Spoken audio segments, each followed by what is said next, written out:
Hi, everyone. My name is Kim. I'm the Children and Young Adult Consultant with the Connecticut State Library, and I am here with our very first CT Pages interview. What's CT Pages? Because you've never heard of it. So it's going to be an opportunity for us to compile some virtual program activities, sort of service information from libraries across Connecticut. And then the viewers can take a page from another library's book and sort of borrow some of these programs and activities, adapt them to what works best for you, your department, your community, your patrons, and move on from there. So this is just one more opportunity for us to learn from each other, grow from each other, and borrow books from each other's library. So today we are here with Beth Rassulo from the Easton Public Library, the assistant director there, who's going to be telling us a little bit about a summer reading program they ran a couple years ago. Definitely pre-COVID, but that is okay because one day we will see that world again. So Beth, I'm just gonna let you go and tell us about the program and how it worked and really hit those, what I'm really interested in are those like the partnerships that you were able to build, doing so much in a rural community with not a whole ton of money, if I remember properly. That is all correct. Yeah, so a few years ago, actually in 2019, so pre-COVID, we were brainstorming. I'm also head of youth services, so I wear two hats, assistant director, head of youth services. So we were brainstorming about summer reading and just getting to a point where we thought we'd like to change it up a bit and kind of move away from the model we've all been using of read, get a prize, read, get a traditional prize, which have been wonderful, but we were feeling, for our community in particular, it was getting a little tired. So it is a small rural community here in Fairfield. And we thought we'd like to kind of tap into that and really highlight that and make the program about the community and try to connect the kids, the summer readers, the kids and teens to the community and vice versa. So we basically reached out. We started with the timeline after the meeting was, let's just identify the different organizations in the community that we would like to connect with. And I should probably say right here, we have very little industry.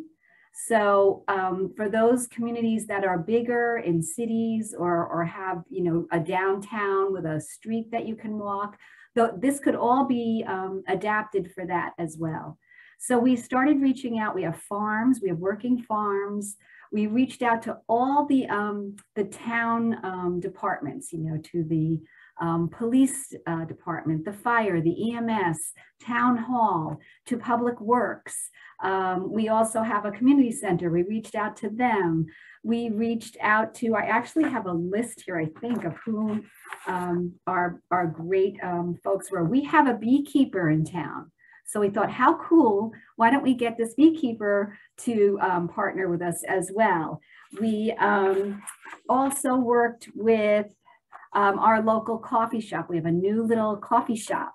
So we thought we'd work with them. And we have a village store that has sandwiches and that sort of thing. So we worked with them, the post office. So our thought was to reach out to them and say, we'd love to make this summer reading program something that reflects the community. Would you like to be a part of that? And the way in which they could participate would cost them no money either. We thought we'd like to do scratch offs for the kids. So the kids would read so many books and then they would get a scratch off. And the scratch off, which we created, would then say, you've won a tour of the fire department, or you've won a picture with Mr. Zip, who is a big cutout, cardboard cutout of the zip code guy for the post office. So, if they got to the post office, they could take their picture with Mr. Zip.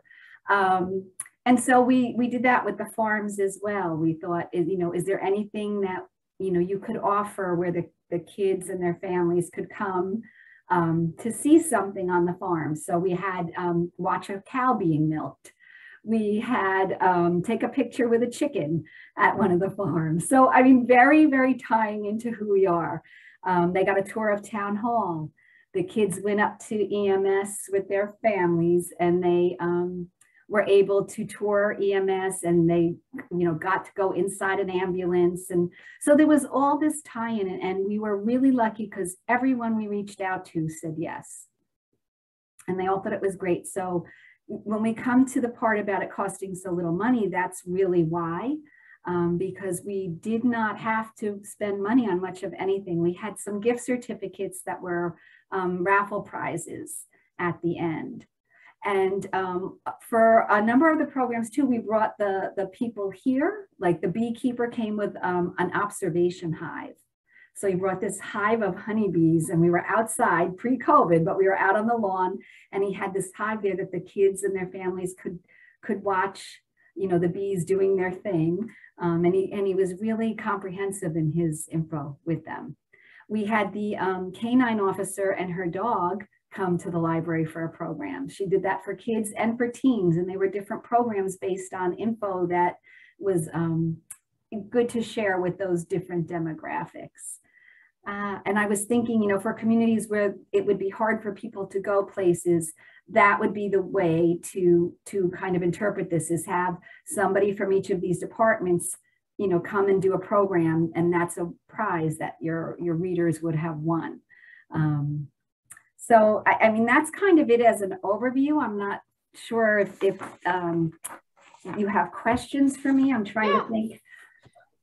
So that, and that sounds great. And I think just even that description is exactly why I was so interested in this being our very first recording, because it's really common to run into libraries who are experiencing financial difficulties, right? Like that is an absolute reality here of folks just not having the budget to do the things they think they need to do to keep the kids entertained.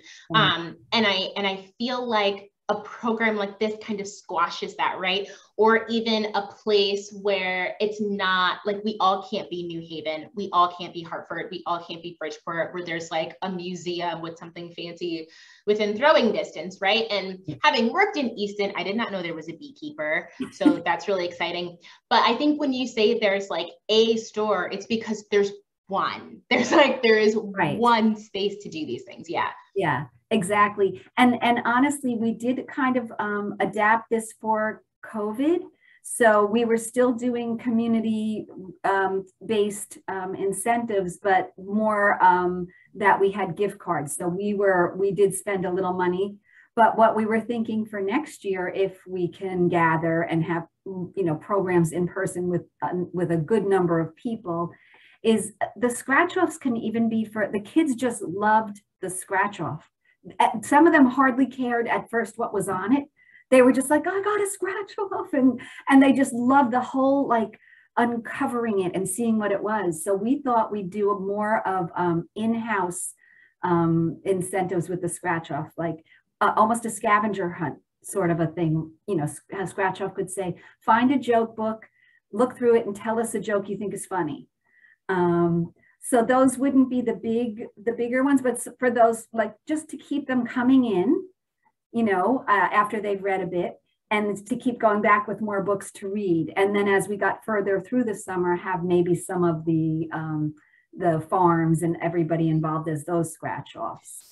That's great. I used to do these bingo boards, and we always put bring the librarian chocolate. And I swear that was like the kids' favorite one to do because it was easy. But also I think sometimes it's easy to forget, being such in the digital age that we are, that sometimes like it's the simple things. It's finding a joke book, telling the librarian the corniest joke you can find in that book, and just getting joy from that. It doesn't always need to be, like, yes, fireworks. And So having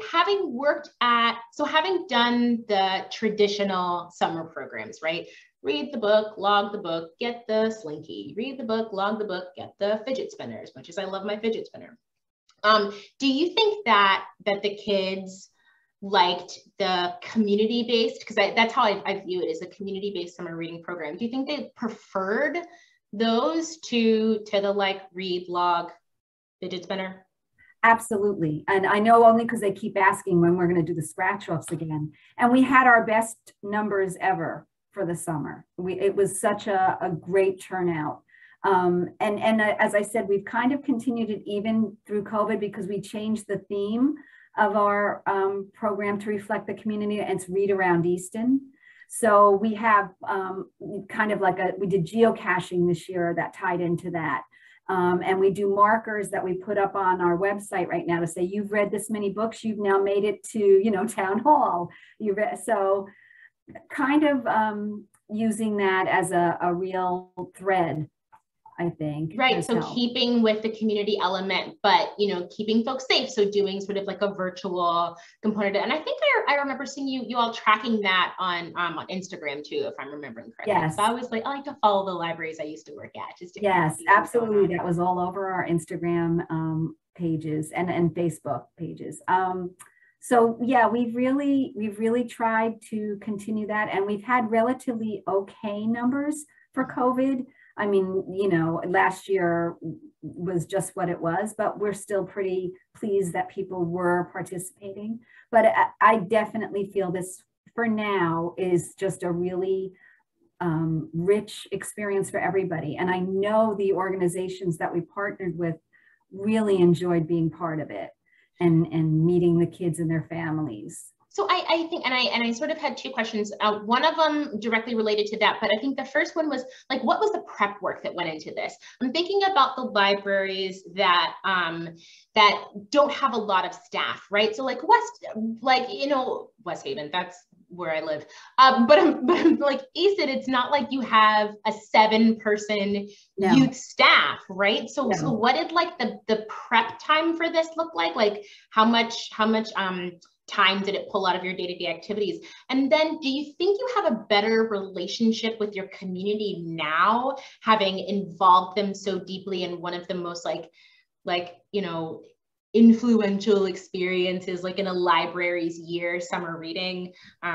You know, do you think you have a better relationship with your community members? Yes, well, I'll start at the end of that. I definitely do. And I feel, you know, for us as well as the kids and their parents, it connected us to the people who work in this community with us. That I know I myself now, I've been here 5 years, so this was 2 years ago. So I was here 3 years. I didn't really know as many of the organizations or the people in them. So this was really wonderful, I feel, you know, for all of us. As far as time, you know, and resources of staff, we are only a 2 full-time person staff with a part-time 15-hour-a-week part-time assistant. So really what we basically did is the time that it took was just identifying the organizations in town, and we really did try to reach out to everybody, you know, that we could identify.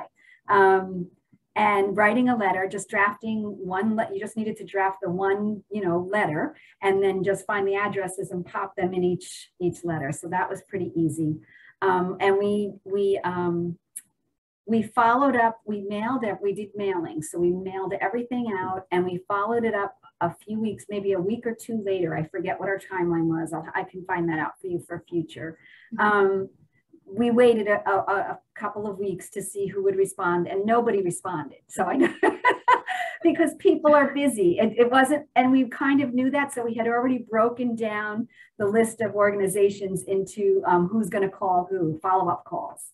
And that was so effective, but it wasn't a cold call then, because you had sent your letter of introduction saying, here's what we want to do. We want to do this community-based summer reading program. We'd love for you to be a part of it. Would you consider, you know, taking part? And so once we followed up with that phone call, as I said, we got yeses from everybody. And they actually were so much more generous with what they thought they could give us time-wise than we were suggesting. You know, we were kind of suggesting like maybe they could come tour the firehouse, and they were like, they can come tour the firehouse and we'll have one of the guys put on the whole uniform and they can get in the truck and we'll run, you know, we'll drive around the parking lot and run the siren. And so each organization kind of did that. It was like, you don't have to do all that. And so it was pretty wonderful. Wow. And then, so we followed up with that. And then it was the scratch offs, which we just bought, I think, I can't even remember, we got them online. I think you can get like 1,000 from Amazon of like the little circle stickers for like $8 or something similar like that. So we just basically then made up the, you know, the categories and just printed those up, and just the advertising, which we do every year anyway. And we actually then, after the phone call, we followed up with a thank you for thank you for agreeing to participate. Here's what we've agreed to. So it was kind of clear in their mind, like, we're getting it right too. You said you're going to bring an observation hive to the library on this date for an hour. And you feel it would be nice for, 15 kids or however many they all. Like an MOU, like like this is what I'm going to do and this is what you're going to do on this day at this time. And just because it was, respecting the fact that we had called them and just kind of been brainstorming on the phone. So they didn't need to do the work of trying to, now, what did I just say? Here it was. Got it. And then at the end of the summer, and then there was the coordinating to do the tours. So if you're able in a community to go to some places, you had to set that up. And one of the staff did go, even though parents, all these were with a parent or an adult, for anybody who was, young, particularly that needed adult supervision. But one of us was there also. So it really sounds like it would take so much more time, just even going to but it's programming, right? So you would be doing it here, you're doing it somewhere else. And we did them in the summer so that the kids were off and we were kind of geared to be, doing programs. So that time was then spent somewhere else. Yeah. And then we followed up at the end with thank yous to and saying we'd love to do this again. And of course, COVID hit, so we didn't. And here we are. But I will certainly reach out to them again. We'd love to redo this, recreate it, expand upon it in the future. I think that sounds great, and I love that it happened. I'm only cranky that it didn't happen while I was there, so I could do it too, like that. And I mean, that's also on me, because like I could have had that idea, but I think it's one of those ideas that's right in your face that you completely miss. You think like, we're in the middle of nowhere. A person walked their horse down the street. Right. What am I supposed to do in a town like this for summer? Like, it's so easy to just like sit in that space of there's nothing here. There's nowhere to go. There's nothing to do. So here's your book and here's your log. Like, I think it's so easy to sit there, or we don't have any money. We can't pay the science tellers. We can't pay those juggling guys or the science center to bring the big star thing, or the room is too small. Like, I think it's so easy to kind of live in that space, right, because they're also truths, like they're realities as well. But like, duh, like call the one coffee shop and be like, can we name a coffee after a kid who picks your scratch ticket, please? And they're like, of course you can. Or can we name a sandwich after someone who picks a scratch ticket, please? Of course we can. Like, duh, and it doesn't cost anything.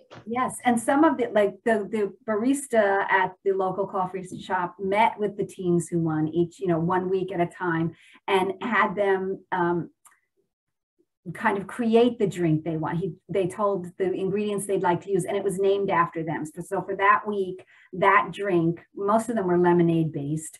That lemonade based drink was named after the summer reader who won the scratch off. And the other little village store actually donated scratch offs for a free sandwich or ice cream, which we certainly weren't asking for. We just said, is there some way, same sort of thing. Could they come talk to the guy who makes the sandwich? We just didn't know what it would be. Mm-hmm. But I think that is the strength of this program, is it can be adapted for any community. It's just, as you said, identifying what your community strengths are. Do you have a downtown? Is there, a way to connect that to the program? Yeah. So yeah, it was so much fun and pretty cool. So I mean, if you run one for adults who don't live in Easton, I will absolutely participate and drive to Easton to pull my scratch ticket and make my lemonade based coffee drink, and then even drive back out there to drink it at some point that week, because it sounds like absolutely. Or come and watch the cows being milked, which was incredible. I mean, I can't even, that was so much fun. And yeah, so any of those things. So if anybody is thinking of changing up, and again, back to the money, we also do not have a lot of money we are a very small library, as you know. So we are very careful, and we just felt this was a much more enriching experience than the budget that we do have didn't afford us some of the things you were just mentioning, which if you do have the budget for those, that's so wonderful. And those are such wonderful programs. So you could even combine a little and make that your big ending, which I think I should probably finish by saying we also end, and this was something we had done since I've been here, we end with an end of summer reading extravaganza. We call all our end of things extravaganzas because it just makes it sound so fun. And we did we have a beautiful outdoor area, a big side lawn, and some sidewalk space. And so we did a very old-fashioned sort of a carnival field day. And I did use, I think, Kim, the field day stuff that was in a bin was yours. Yeah. So I had seen it and I was like, oh, this reminds me of when I was a kid. We used to do like a neighborhood carnival where we did like ring toss and wheelbarrow races and, chalk art and like the potato sack race and tug of war. The one-legged race and the tug of war and bubbles and all of that. So we got team volunteers to help man that for us. And we get hundreds of people for that. And you know how small this, that year, 2019, I think we had just under 200 people. Wow. For the tour. So we actually broke it into two different groups because we just, even though we have so much space, we wanted to have enough space to really run and be. And That's then awesome. I think the Friends did give us money that year for an ice cream truck. So we gave each kid a raffle ticket, one of the raffle tickets, and they were able to get a free ice cream with that. Wow. So that was it. It's like that was it, but that was great. Like that's everything. That's connected learning, where you take a child's interest and you take an opportunity or an interest, and you take a caring adult and you create an opportunity for them. That's something that is manageable within the realities of library life, which come down, unfortunately, to time and money. Like we all know it. That's just kind of what things boil down to sometimes. And also providing services for the youth of your community with the community that already exists. So it's almost like it wasn't just a summer reading program for the kids and teens, but for the adults and the organizations and stuff that participated as well, because how could you not have fun doing that? So absolutely. Yeah, it was all of that. Oh, well, thank you, Mary Beth, for telling us about it. Now I'm a little jealous that I don't get to do summer reading programs anymore. But if I ever do again, I am stealing all of that, the whole thing. Well, we all do that borrowing really well and sharing. So yeah. And thanks for having me as your first person on CT Pages. Yeah, take a page from another library's book, and you are the first book that we're putting on our shelves. So I am thrilled and honored. Thanks for asking me. You're welcome. Thank you.